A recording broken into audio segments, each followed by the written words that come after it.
बदलाव एक ऐसी प्रक्रिया है जो कभी दर्दनाक होती है तो कभी नई जिंदगी की शुरुआत। यहाँ एक छोटी और प्रेरणादायक कहानी है जो हमें सिखाती है कि बदलाव क्यों जरूरी है। एक बहुत ही सुंदर बगीचा था जहाँ रंग बिरंगे फूलों के पौधे और हरे भरे पेड़ थे। उसी बगीचे के कोने में एक पुराना बरगद का पेड़ था। वह पेड़ बहुत घमंडी था क्योंकि वह सालों से वैसा ही खड़ा था।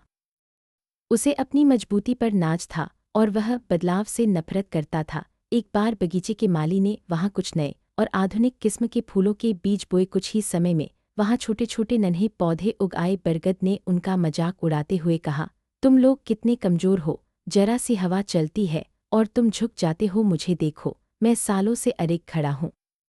नन्हे पौधों ने मुस्कुरा कर कहा, दादाजी, झुकना कमजोरी नहीं, समय के साथ तालमेल बिठाना है। एक रात शहर में बहुत भयानक तूफान आया। हवाएं इतनी तेज थीं कि बड़े बड़े खंभे उखड़ रहे थे। बरगद का पेड़ अपनी जगह पर शान से खड़ा रहा और हवा का मुकाबला करने लगा। वह झुकने को तैयार नहीं था।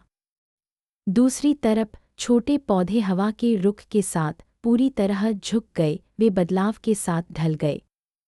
तूफान के दबाव और बरगद की अकड़ के बीच एक जंग छिड़ गई। अंत में बरगद की जड़ें उस भारी दबाव को सहन नहीं कर पाईं और वह विशाल पेड़ जड़ से उखड़कर जमीन पर गिर पड़ा। अगली सुबह जब तूफान थमा तो छोटे पौधे फिर से सीधे खड़े हो गए और सूरज की किरणों का स्वागत करने लगे। लेकिन वह महान बरगद अब मिट्टी में मिल चुका था। लचीलापन ही जीवन है।